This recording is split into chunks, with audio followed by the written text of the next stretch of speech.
नमस्कार, मी डॉक्टर सुमेधा भोसले. मुद्द्याची गोष्ट या माझ्या यूट्यूब चॅनलवर तुमचं खूप खूप स्वागत.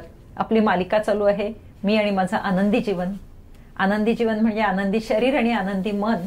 आणि ह्या आनंदी मन आणि आनंदी शरीर सतत आनंदी ठेवण्यासाठी नक्की काय करायचं याविषयी आपण डॉक्टर लिली जोशींना बोलावलेलं आहे. मागच्या एपिसोडमध्ये त्यांनी इम्युनिटीची प्राथमिक माहिती दिली, त्याचे प्रकार कोणते आहेत आणि ती कशी ॲक्वायर करायची हे सांगितले. आता पुढच्या ह्या एपिसोडमध्ये आपण त्यांच्याकडून याविषयी अधिक माहिती घेणार आहोत. नमस्कार. इम्युनिटी वाढवण्यासाठी नक्की काय करायचं? असं आहे, कुठल्याही प्रश्नाचा जेवढा खोलात जाऊन विचार करावा ना, तेवढं आपल्या लक्षात येतं की आपण पुन्हा फिरून मूलभूत गोष्टींकडे येतो. इम्युनिटी कशी वाढवावी या प्रश्नाचं उत्तर तुमच्या जीवनशैलीवर आहे. जितकी निरामय जीवनशैली असेल, स्वास्थ्याची जोपासना करणारी जीवनशैली असेल, तितकी इम्युनिटी वाढेल. म्हणजे काय तर अनेक मुद्दे आहेत त्याच्यात आणि ते सगळे आपल्याला बहुतेक लोकांना परिचित सुद्धा असतील, परंतु आत्ता आपण हा विषय डिस्कस करतोय म्हणून मी ते सगळे इन्युमरेट करणार आहे की सम्यक आहार, सम्यक विहार, सम्यक विचार, त्यानंतर प्रदूषण टाळणे, व्यसनमुक्ती, त्यानंतर व्यवसायजन्य आजारात घेण्याची काळजी, असे वेगवेगळे मुद्दे आहेत त्याच्यामध्ये. सम्यक सम्यक शब्दाचा अर्थ सगळ्यांना सांगा. सम्यक म्हणजे यथायोग्य, आवश्यक, योग्य असलेला आहार, योग्य असलेला विहार आणि योग्य विचार. आणि योग्य विचार बरोबर. आणि सगळ्यात शेवटचा मुद्दा येतो ज्याच्याविषयी आपल्या मुलाखतकार खूप पर्टिक्युलर आहेत, ते म्हणजे पूरक द्रव्य. हे शेवटी येतं.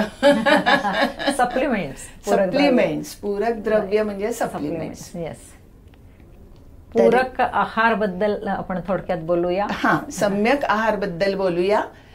सम्यक म्हणजे योग्य हे सांगितलं की हा आहार, त्याच्यामध्ये सर्व इसेन्शियल फूड ग्रुप्स म्हणजे जे protein, calories, fat, vitamins, water, minerals आणि फायबर. खरं तर समतोल आहाराबद्दल शाळेत आपण सगळे शिकलोय, फक्त ते नीट करतोय की नाही हे बघण्याची इथं आवश्यकता आहे. करेक्ट. तर यामध्ये आता सध्याचा जो ट्रेंड मी बघते ना, तो सगळा बाहेरनं पदार्थ आणण्याचा आहे. टेकआउट, सारखं टेकआउट करायचं, सारखं झोमॅटो, स्विगी, अगदी चहा कॉफीचे कप सुद्धा बाहेरनं आणायचे. म्हणजे मला इतकं आश्चर्य वाटतं की अरे घरात करा ना. आणि सगळे चाट जॉईंट, सगळे हे कोपऱ्या कोपऱ्यावरती ते डेझर्ट याच्या बरोबर कॉफी हे आणि बंद पाकिटातली ते प्लास्टिकच्या पाकिटात पॅक केलेले पदार्थ की ज्याच्यामध्ये मार्गरीन आहे, ज्याच्यामध्ये ट्रान्स फॅट आहे आणि जे कुठल्या कळकट्ट अशा कढईत तळलेत काय माहिती. पण ह्याची जी काही चाल पडलेली आहे ना, ती अत्यंत वाईट आहे. म्हणजे घरात तुम्ही 2च पदार्थ करा, पण ताजे करा. आणि जितकं अन्न तुमचं ताजं सकस असेल तितकं तुमच्या शरीराचा कस वाढणार आहे. शिजवलेलं आणि ताजं अन्न, ह्याला अंडरलाईन. आणि शक्यतो गरम गरम. आता आपण हे लक्षात घेऊ की पारंपरिक आपला भारतीय आहार, शाकाहारी विशेषतः, प्रोटीन मध्ये कमी पडतो. तर त्यामुळे आपण खूप जाणीवपूर्वक प्रोटीन वाढवा. का वाढवा? आपण इम्युनिटी बद्दल चर्चा करतोय आणि आपण अँटीबॉडी बद्दल बोललो. अँटीबॉडीज आर प्रोटीन मॉलिक्युल्स आणि मुळातच तुमचं प्रोटीन कमी असेल तर अँटीबॉडीज येणार, रॉ मटेरियल कुठून पुरवणार? तर त्यामुळे दूध, दही, पनीर, त्यानंतर डाळी, उसळी वगैरे, त्यानंतर नाचणी, राजगिरा ही धान्य सुद्धा, आणि मग अंडी, मांस, मासे हे आहेतच. पण शक्यतो हे सगळं घरात पाहिजे आणि एक्सपायरी झालेलं वगैरे नको आहे. हे ताजं बनवलेलं पाहिजे. रॉ मटेरियल चांगलं वापरा, प्रोसिजर्स चांगल्या असू देत, गरम घ्या, ऑटोमॅटिकली तुम्ही बरोबर वाटचाल करता. फळं रोज 2 प्रकारची तरी वेगळी वेगळी खाल्ली पाहिजेत. ती एक्झॉटिक असायला नको, ती सीझनल जी कोपऱ्या कोपऱ्यावर मिळतात तीच असू देत. आपल्या देशात आत्ता आपल्या सीझनला जे उपलब्ध आहे तेच आपल्यासाठी चांगलं असतं कधी पण. आणि लिंबाचा वापर सढळपणे करा. व्हिटॅमिन सी, त्यानंतर आलं, लसूण, इतर मसाले, हळद हे सुद्धा बेतानी पण असलं पाहिजे. इनफॅक्ट आपल्या पारंपरिक मसाले जे आहेत सगळे, त्या सगळ्यांना एक आयुर्वेदिक असं एक्सप्लेनेशन आहे की ते काय करतात, पचनाला मदत करतात असं. तर त्याच्यामुळे हे सगळं तुम्ही जर पाळलं तर, दुसऱ्या शब्दात सांगायचं तर, जो आहार घेताना तो तुम्हाला रुचतो, सोसतो, पचतो, लहानपणापासून खात आलात, पारंपरिक आहार हा तुम्हाला चांगला आहे. तर महत्वाचं आहे, हे महत्वाचं आहे. त्यानंतर आपण येतो सम्यक विहाराकडे, व्यायाम. तर आता मुलाखत घेणारी आहे स्वतः फिटनेस एक्सपर्ट, कोच, आणि त्यांचं स्वतःचं जिम सुद्धा आहे. त्या जिम मध्ये मी पण गेलेली आहे. मला इथे सांगायचंय की मॅडम अजूनही आठवड्यातले 7 दिवस व्यायाम करतात आणि त्याच्यामध्ये टेकडी आहे, चालणं आहे, जिमचे एक्सरसाइज आहेत. जिमच्या एक्सरसाइजचं महत्व, बोन डेन्सिटी वाढते असं सांगून त्यांनी ऍडमिशन घेतलेली आहे. मला तो दिवस अजून आठवतो. शी इज व्हेरी पर्टिक्युलर आणि that's why she is very fit also. आणि मी तर त्यांना म्हणते she is a fountain of energy. सतत काहीतरी एनर्जेटिक करण्याचं त्यांना. थँक्यू. सो आपल्याला झेपेल असा म्हणजे मॉडरेट प्रमाणात व्यायाम, हे मला सांगायचे. आज तरुण मंडळीमध्ये विशेषतः किंवा मध्यमवयीन खूप फिटनेस फीवर आलेला आहे. तर मला थोडंसं कॉशन करायचं याबद्दल की जो उठतो त्याला मॅरेथॉन पळायचे, जो उठतो त्याला ट्रायथलॉन करायचे, पण ते काळजीपूर्वक करावं लागतं. आपलं हृदय, आपली फुफ्फुसं आणि आपण सगळे फिट आहोत का हे करायला, हे तपासून घ्यावं लागतं. मी नेहमी सांगते, आणि साध्या व्यायामापासून कॉम्प्लिकेटेड व्यायामापर्यंत जा, लाईट स्वेट कडून थोडं थोडं हायर जा, आणि असं हळूहळू मॉडिफिकेशन, अडॅप्टेशन आणि प्रोग्रेशन त्याचं प्रिन्सिपल. बरोबर. सो एरोबिक व्यायाम आहेत जे स्टॅमिना वाढवतात, वेट ट्रेनिंग आहे की जे मसल पॉवर, बोन पॉवर वाढवते, आणि ताण व्यायाम आहेत जे लवचिकपणा वाढवतात, जॉईंट्स आपले फ्लेक्झिबल ठेवतात.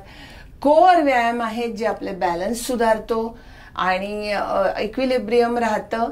आणि हे सगळेच व्यायाम उपयोगाचे आहेत. श्वासाचे व्यायाम आहेत, योगासनं आहेत. हे सगळं आलटून पालटून केलं पाहिजे किंवा तुमच्या रोजच्या ह्याच्यात एक सर्किट केलं पाहिजे की ज्याच्यामध्ये यातला प्रत्येक एक प्रकार अंतर्भूत होईल. व्यायामाचं शास्त्र आहे, शास्त्र फॉलो केलं की आपल्याला धोकाच नाही. आणि जर आपल्याला काही सवय नसेल तर आपण त्या शास्त्राचे जे गुरु असतील त्यांच्याकडे गेलं पाहिजे आणि ते ट्रेनिंग घेतलं पाहिजे. मला तुम्हाला सांगायला आवडेल, आता आम्ही ऑनलाईन प्रोग्राम सुरू केले. आम्ही व्हिडिओ पाठवतो की बिगिनर्सनी काय करा, 1.5 महिन्यानंतर काय करा, कुठल्या पद्धतीने व्यायाम करा, आणि खूप छान रिझल्ट्स आहेत. हल्ली ऑनलाईन आमचा व्हॉट्सअप वेट लॉस ग्रुप आहे आणि त्याचे रिझल्ट्सही छान आहेत. फक्त कारण पुणेकर म्हणजे वेगवेगळ्या प्रत्येकाच्या डेफिनेशन्स आहेत, तर त्यामुळे तसं न करता शास्त्र समजून घेऊन व्यायाम करायला हवा. बरोबर. सो व्यायामाचे फायदे अगणित आहेत अक्षरशः, की त्याच्यामुळे एक ओव्हरऑल फिटनेस तर वाढतोच, स्टॅमिना तर वाढतोच, मसल पॉवर वाढतेच, पण त्याच्यामुळे जी फील गुड हॉर्मोन्स सिक्रेट होतात की डोपामिन सारखी म्हणा की एन्डॉर्फिन्स, की ज्याच्यामुळे आत्मविश्वास येतो, ज्याच्यामुळे नैराश्य पळून जातं, डिप्रेशन पळून जातं, ज्याच्यामुळे अनेक प्रकारचे जे रोग आहेत म्हणजे ब्लड प्रेशर असेल, डायबिटीस असेल, याच्यावरती कंट्रोल करणं शक्य होतं. ओबेसिटी, याच्यासाठी तर व्यायाम अतिशय उपयोगी आहे. आणि सायन्स म्हणून एक मॅगझिन आहे बरं का, ते आंतरराष्ट्रीय ख्यातीचं अतिशय रेप्युटेड असं मॅगझिन आहे. त्यांनी असं म्हटलं की इम्युनिटीसाठी व्यायामासारखं दुसरं औषध नाही, कारण इम्युन सिस्टीमला स्टिम्युलेट करण्याचं काम नियमित व्यायाम हे करत असतो.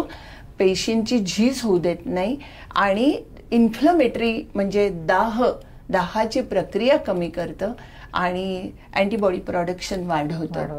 तर असे व्यायामाचे विविध फायदे आहेत आणि मॉडरेट अमाऊंट ऑफ व्यायाम हा प्रत्येकाने केला पाहिजे.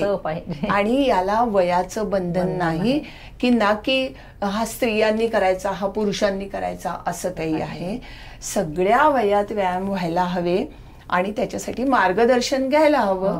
लहान मुलांचे वेगळे असतात, तरुणांचे वेगळे, मध्यमवयीन किंवा वृद्धांचे, ज्यांना ऑलरेडी कसले कसले व्याधी आहेत त्यांचे वेगळे, पण व्यवस्थित त्याच्यासाठी गायडन्स घेऊन व्यायाम हा करायला हवा.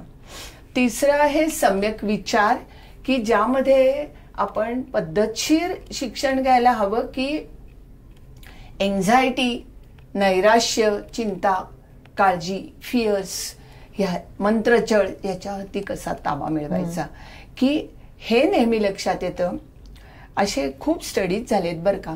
कॅन्सर असेल, HIV सारखे इन्फेक्शन्स असतील किंवा आणखीन असे दुर्धर रोग असतील, ज्या पेशंटनी ठरवलं ना की ठीक आहे मला हे झालंय का, मी आता डॉक्टरांकडनं सगळं काही समजून घेतो, मी व्यवस्थित ते कॉम्प्लाय करतो त्यांच्या सूचना, आणि मी या रोगावर मात करतोच करतो. पॉझिटिव्हिटी जे आपण म्हणतो की पॉझिटिव्हिटी हवी, त्यांचे रिझल्ट खूप चांगले आहेत.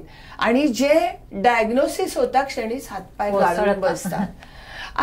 आता मला कळते, 75 वर्षाची बाई आहे, तिला सांगितलं ना जरा तुमचं ब्लड प्रेशर वाढल्यासारखं वाटतं, बापरे तुम्ही सांगितलं ना मला धडधडायला लागलं. अहो या धडधडण्यासारखं काय आहे, 74 वर्ष तुम्ही चांगली काढली ना, ते 75व्या वर्षी झाले. म्हणजे आपल्या मनाची जी स्थिती आहे ना, रिसेलियन्स म्हणता येईल आपल्याला, की कुठलाही एका अचानक संकट उभं ठाकलं तर शांतपणे विचार करा, ऍक्सेप्टन्स करून त्याच्यावरती काय उपाययोजना करायची याबद्दल एक सुसूत्रता हवी विचार. बरोबर. आता व्यसनमुक्तीबद्दल बोलायला हवं, की इतक्या मोठ्या प्रमाणात व्यसनं वाढली आहेत, काय सांगू तुम्हाला. आत्ताच आम्ही बोलत होतो हे सुरू होण्यापूर्वी की स्मोकिंग किती वाढलंय, मुलींमध्ये स्मोकिंग वाढलंय, याचं खूप वाईट वाटलं आम्हाला. आणि दारू पिणं हे तर एक नॉर्मल चहा कॉफी सारखं झालेलं आहे. म्हणजे कोणी आलं आपल्याकडे किंवा चला बसूया, हे जे एक वाक्य आहे ना, की बसणे म्हणजे दारू आणि त्याच्या बरोबर ज्याला चकणा म्हणतात, तो म्हणजे अत्यंत न खायला पाहिजे कचरा, जंक, ऍब्सोल्यूट जंक. तर हे प्रकार आहेत. आणि एवढंच नाहीये, अंमली पदार्थ प्रकार होत, तंबाखूजन्य इतर प्रकार आहेत, अगदी तपकिरी पासून गुटख्यापासून सगळे. आणि जंक खाण्याचं सुद्धा व्यसन आहे, औषधी गोळ्या गिळण्याचं व्यसन आहे, सारखी पेन किलर्स घ्यायची, सारखे ऍसिड सप्रेसर्स घ्यायची, अमुक. अहो जरा काही झालं की जाऊन अँटीबायोटिक घेतात लोक. मला इतकं आश्चर्य वाटतं की तुम्ही असं करता कसं, केमिकल्स का घालायचे. त्यांनी इम्युन सिस्टीम उलट कमी होते. तर हे सांगावंसं वाटतं ना. तर तुम्हीच आहात तुमच्या इम्युन सिस्टीमचे शिल्पकार. या सगळ्या गोष्टी जर फॉलो केल्यात तर तुम्ही अगदी असं म्हणावंसं वाटतं. प्रदूषणापासून थोडी काळजी घेतली पाहिजे. त्यासाठी मास्किंगचा वापर, जरी पॅन्डेमिक संपली असं जाहीर झालेलं असलं आणि जरी मास्क घाला असं काय मॅन्डेटरी नाहीये, तरी सुद्धा मी म्हणेन की गर्दीच्या ठिकाणी जाताना, टू व्हीलर चालवताना, ट्रॅफिक सिग्नल पाशी, तुम्ही रिक्षा उभी आहे आणि तुम्ही रिक्षात आहात आणि ट्रॅफिक सिग्नल आहे, किती आजूबाजूनी सगळं प्रदूषण येत असतं. आकडे वाचतो पेपरमध्ये. मास्क घाला ना, काय बिघडलं. तर ही काळजी घ्यायला हवी. वॉटर पोल्युशन आहे, फूड पोल्युशन आहे, तर त्याच्याविषयी सुद्धा डाऊटफुल वाटेल अशा ठिकाणी खाताच कशाला. म्हणजे त्या ठिकाणी बिहेवियरल इम्युनिटी चा वापर केला पाहिजे. तर अशा प्रकारे तेही आहे. विश्रांती आणि झोप हा खूप महत्वाचा मुद्दा आहे आजकाल. म्हणजे आता तुम्हाला माहिती आहे का की दिवसभर आपली सिम्पथॅटिक नर्वस सिस्टीम असते शरीरात, जी आपल्याला ऊर्जा देते आणि सारखी कामं करायला भाग पाडते. पण ती किती करेल तसं, शेवटी आपलं शरीर, आपली पेशी दमून नाही का जाणार. आणि सारखी स्ट्रेस हॉर्मोन्स शरीरात सिक्रेट होऊन आपल्या सगळ्या सिस्टीम्स थकून जातात, त्यांचे स्टॅमिना संपतो. तर विश्रांती आणि झोपेची गरज असते. पण आजकाल काय परिस्थिती आहे शहरांमध्ये की खूप कमी झोपलं जातं. तरुण पिढी कारण नसताना इतके उशिरापर्यंत नेटवर बसतात आणि काय काय करत असतात त्यांचं त्यांना माहिती. पण त्यांनाच म्हणजे माहिती आहे की नेटवरच माहिती आहे की व्हाईट लाईट किंवा ब्लू लाईट जो असतो, जो इलेक्ट्रॉनिक स्क्रीनमधनं येतो, तो लाईट किती हार्मफुल आहे. अहो, आपल्या ब्रेनमध्ये एक पिनियल ग्रंथी म्हणून आहे, त्याच्यातून मेलाटोनिन नावाचं द्रव्य बाहेर पडतं आणि it is a slip hormone. ते एकदा बाहेर पडलं आपल्याला झोप येते, आपण व्यवस्थित झोपतो. पण जर तुम्ही रात्री बेरात्री सारखं मोबाईल बघत बसला तर हे शक्य नाही. निळा प्रकाश येतो, मेलाटोनिनचं सिक्रेशन थांबतं, त्याचा स्पर्श जातो आणि या गोष्टी सगळ्या सायंटिफिकली प्रूव्हन आहेत की पॅरासिम्पथॅटिक नर्वस सिस्टीम म्हणजे सिम्पथॅटिकच्या उलटी हिला जर चान्स मिळाला नाही काम करायला तर आपली इम्युनिटी पूर्ण खालावते. कारण हे जे टी लिम्फोसाइड, बी लिम्फोसाइड हे सगळं सांगितलं ना, ते सगळ्यांची कार्य थंडावतात.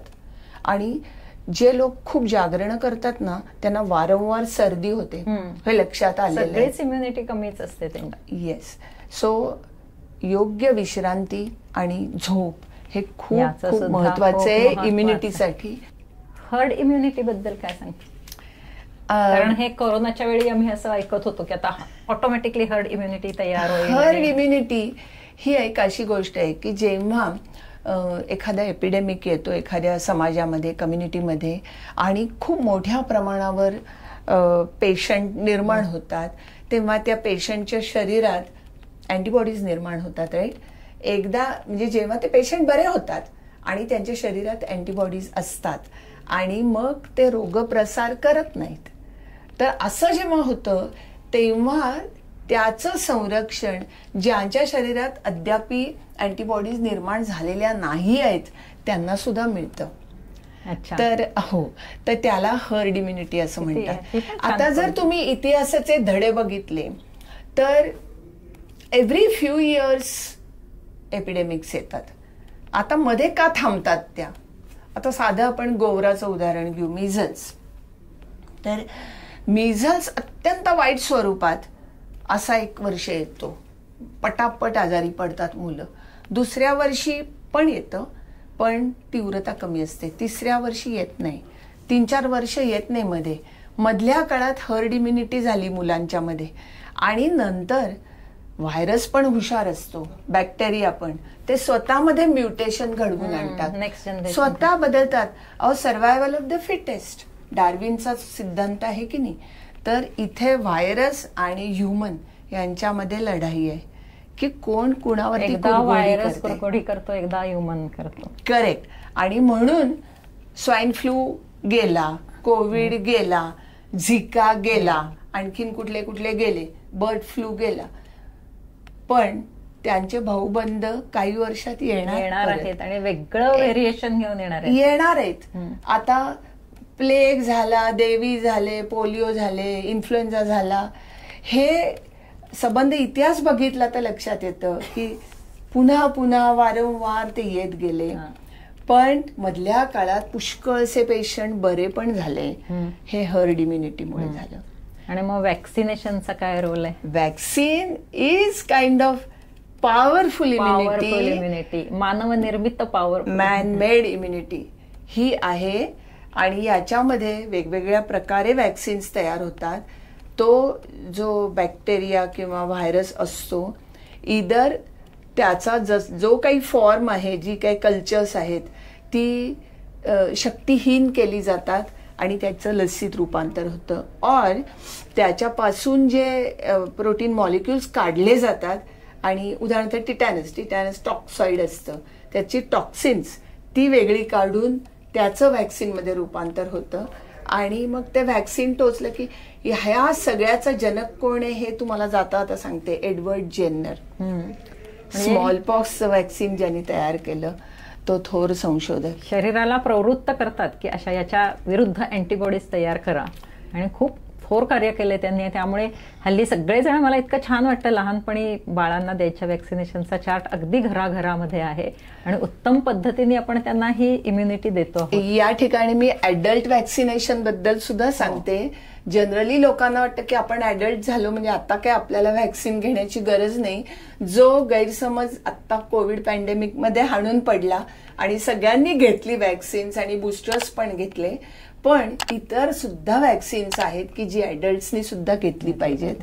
आणि ती म्हणजे फ्लू वॅक्सिन, ते दरवर्षी घेतलं पाहिजे कारण त्याची इम्युनिटी 1 वर्ष राहते. आणि न्यूमो वॅक्सिन, न्यूमोकॉकल वॅक्सिन म्हणजे न्यूमोनियाचं जे जंतू असतात त्याच्या विरुद्धचं वॅक्सिन. आणि हर्पिसचं आणि शिंगरेक्स हर्पीजचं वॅक्सिन. करेक्ट. जर तुम्हाला चिकन पॉक्स नसेल झालेला तर. मग आता प्रेक्षकांना आपण सांगूया की इम्युनिटीला तारक गोष्टी कोणत्या, पुन्हा एकदा रिवाइज करूया आपण. येस, इम्युनिटीतल्या तारक गोष्टी कोणत्या आहेत तर आता मी जे म्हटलं निरोगी निरामय जीवनशैली ही तारक गोष्ट आहे. आणि पूरक सप्लिमेंट्स घेणं. सप्लिमेंट्स बद्दल जरा सांगा, कारण सप्लिमेंट्स मध्ये जो तो उठतो आणि स्वतःच्या मनाने. आता माझ्याकडे हेल्थ क्लब मध्ये येणारी जी मंडळी आहेत ना, मला असं खूप अज्ञान दिसते आणि ते सुद्धा चांगल्या अफ्लुएंट क्लासमध्ये. त्यामुळे मी म्हटलं की याच्याविषयी आपण जरा. ते काय सगळेजण डॉक्टर गुगल झालेले असतात, ते नेटवर जातात आणि भली मोठी यादी असते आणि तेच गोंधळून जातात यातलं काय घ्यावं काय नाही. तर मी तुम्हाला पहिली 4 सांगते की जी सायंटिफिक रिसर्च मध्ये प्रूव्हन आहेत की येस याच्यामुळे इम्युनिटी वाढते. आणि त्याच्यातला नंबर 1 आहे व्हायटामिन डी. तर D3 हे व्हिटॅमिन आहे की ज्याची रिक्वायरमेंट दिवसाला 1000 ते 4000 युनिट्स अशी आहे. आणि निश्चितपणे त्याने इम्युनिटी वाढते. आणि तुम्हाला आठवण असेल तर आपल्या कोविडच्या तेव्हा मेंटेनन्स म्हणून सगळ्यांना म्हणजे जवळपास सगळ्यांना दिलं जायचं ते. आणि निश्चितपणे सगळी सिस्टीम आपली up to date, immune system up to date करण्याचं कार्य डी कडे आहे. डीच्या डेफिशियन्सीमध्ये विशेषतः रेस्पिरेटरी आणि ॲलर्जी हे दोन्ही प्रकारचे रोग खूप फ्रिक्वेंटली होतात. तर माझी पद्धत अशी आहे की ज्यांनी कधीच डी घेतलं नाही सप्लिमेंट त्यांना 60,000 युनिट्स दर आठवड्याला असं एक 8 ते 12 आठवडे द्यायचं. आणि नंतर मेंटेन करायला 60,000 पर मंथ असं चालू ठेवायचं. म्हणजे डी ची पातळी चांगली राहते. डी व्हिटॅमिनचं महत्व म्हणजे अनन्यसाधारण आहे. अजून कुठले घटक आहेत? झिंक. झिंक हे जे मिनरल आहे ते सुद्धा प्रूव्हन आहे. आणि त्याची रिक्वायरमेंट आहे खरं तर डेली रिक्वायरमेंट 9 ते 11 मिलीग्रॅम इतकीच आहे. पण जेव्हा कुठल्याही प्रकारची साथ असते त्यावेळेला आपण जास्त डोस देतो. अराउंड 50 मिलीग्रॅमच्या गोळ्या उपलब्ध आहेत आणि त्या आम्ही गेले 20-21 सालापासून त्या रुटीनली दिल्या म्हणजे गोळ्या. तर झिंकचा चांगला उपयोग आहे. आणि पुष्कळ बी कॉम्प्लेक्सच्या प्रिपरेशनमध्ये झिंक ऍड केलेलंच असतं म्हणजे या कारणासाठी. तिसरं आहे व्हायटामिन सी. हे खूप पॉवरफुल अँटीऑक्सिडंट आहे आणि ते सगळ्या ताज्या फळांमध्ये, लिंबामध्ये, भाज्यांमध्ये असतं. तर त्याची रिक्वायरमेंट पुष्कळ आहे कारण ते कोरोनामध्ये आपण रोज घेतच होतो व्हिटॅमिन सीच्या टॅबलेट्स. करेक्ट आहे.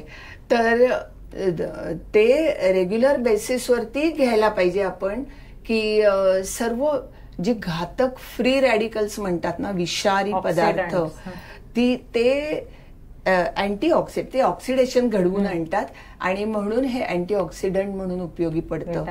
तर 2 ग्रॅम्स दिवसाला इतकी त्याची रिक्वायरमेंट आहे. त्यापैकी 1 ग्रॅमच्या गोळ्या आणि 1 ग्रॅम तुम्ही लिंबू आणि फळं ह्याच्यात. मी सांगते दिवसाची सुरुवात 1 ग्लास कोमट पाण्यात अर्ध लिंबू फ्रेश लाईम पिळून. करेक्ट. दिवसभर उरलेलं अर्ध लिंबू वापरा. करेक्ट. आणि ते असं उकळत्या पदार्थात घालू नका. तुम्ही खायला बसलात की वरती फ्रेश, कारण इट्स अ डेलिकेट व्हिटॅमिन. ते असं चुलीवर ठेवलं की ते नष्ट होतं लगेच. आणि लिंबू पिळून मायक्रोवेव्ह मध्ये पाणी गरम करू नका. नाही तसं नाही. ते तसंच्या तसं पोटात गेलं पाहिजे.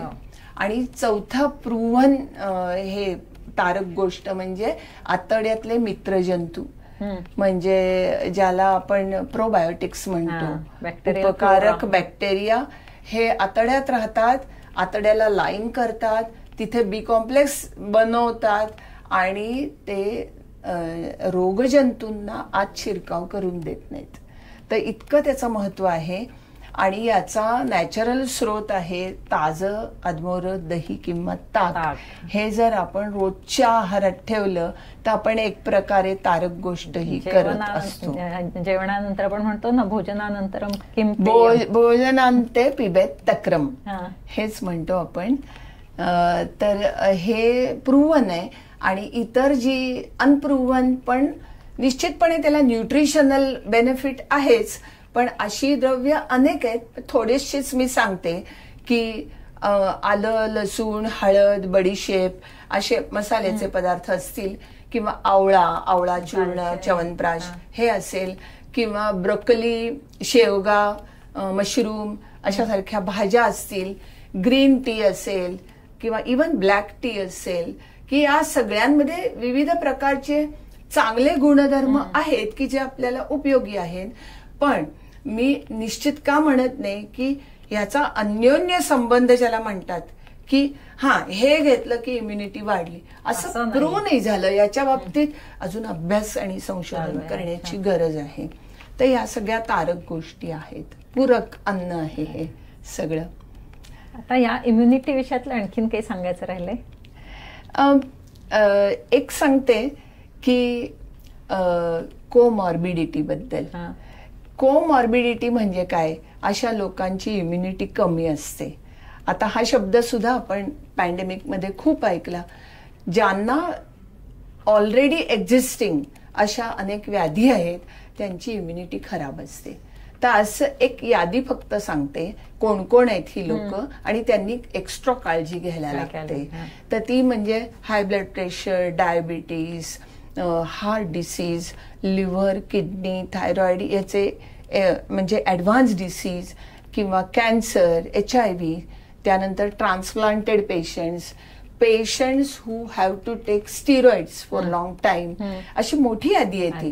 पण या सर्व मंडळींनी लक्षात ठेवायला हवं की आपली इम्युनिटी कमी आहे आणि त्याच्यामुळे त्यांनी हे गर्दीत जाणं वगैरे, सोशल डिस्टन्सिंग म्हणा, बिहेव्हिअरल इम्युनिटीचे सगळे जे मार्ग आहेत ते ह्याचा नक्की त्यांनी हे केला पाहिजे. तर हे एक महत्वाचं होतं म्हणून सांगितलं. आणि महत्वाचं म्हणजे मला याच्यात असं लक्षात येतं बोलताना की आता तुम्ही जी यादी सांगितली त्या लोकांची जीवनशैली निरामय नाही म्हणून ते झालेले आजार आहेत, त्याला लाईफस्टाईल डिसऑर्डर्स म्हणतो. पण आणि अनफॉर्च्युनेटली त्यांचा टक्का वाढत चाललेला आहे समाजातला. आज तुम्ही बघितलं तर ब्लड प्रेशर, डायबिटीज म्हणजे आम्ही आमच्या सगळ्या फिजिशियनचं ब्रेड अँड बटर डायबिटीस. इंडियाला तर डायबिटीसची राजधानी म्हणतात. सगळीकडे प्रत्येक म्हणजे आपल्या मेड सर्व्हंट्सना सुद्धा हे हल्ली व्हायला लागलेलं आहे. असं नाहीच आहे की it is the disease of affluent, असं नाहीच आहे. निरामय जीवनशैलीपासून जेवढं लांब जाल तेवढं इम्युनिटी पासून लांब जाल. इम्युनिटी मधून लांब गेलात की हे जीवन लाईफस्टाईल ओरिएंटेड डिसऑर्डर्स आहेत त्याची गट्टी होणारच आहे. आणि ती गट्टी झाली की पुन्हा इम्युनिटी कमी होणार आहे. असं हे विशेष सर्कल चालू होणार आहे. मग तुम्ही प्रेक्षकांना काय सल्ला द्याल? तर शेवटी मला एक थोडंसं रिअश्युअर पण करायचंय प्रेक्षकांना की हे पहा, तुम्हाला तुमच्या आई वडिलांकडनं अनेक चांगल्या गोष्टी वारसा हक्काने मिळाल्या आहेत. त्यातच इनेट इम्युनिटी हाही भाग आहेच आहे. पण त्याच्यावर विसंबून राहू नका. तर ॲक्वायर्ड इम्युनिटी कशाने येते हे आत्ताच तुम्ही ऐकलं की तुमची जीवनशैली जितकी जास्त निरामय असेल, जितकी स्वास्थ्य उत्पन्न करणारी असेल तितकी तुम्ही अंगीकारली पाहिजे. आणि पूरक द्रव्यांबद्दल बोललो, बिहेव्हिअरल गोष्टींबद्दल बोललो, त्याचा वापर केला तर तुम्ही नक्कीच इम्युन राहाल, हे मला सांगायचंय याच्यातनं. अगदी छान आणि सोपा मंत्र आणि अगदी सोप्या भाषेत सांगितलेलं आहे. डॉक्टर लिली जोशी, तुमचे खूप खूप धन्यवाद. तुम्ही तुमच्या बिझी शेड्यूल मधून आलात, पण मला माहिती आहे तुम्हाला आवडतं सगळ्यांचं प्रबोधन करायला आणि आम्हाला हे खूप आवडलेलं आहे. धन्यवाद. आणि मित्रांनो, आपण ही सगळी माहिती पुन्हा मी सांगते की जास्तीत जास्त लोकांपर्यंत पोहोचूया, कारण यापेक्षा सोप्या शब्दात आणि सोपा विषय करून सांगणारा कोणी तुम्हाला भेटणारच नाहीये. त्यामुळे अशा पद्धतीने मिळालं हे ज्ञान सर्व दूर पोहोचवूया. त्यासाठी हा व्हिडिओ शेअर करा, सबस्क्राईब करा. आणखीन नवीन माहिती घेऊन आम्ही तुमच्याकडे येतो आहोत. आणि लाईक करा. धन्यवाद.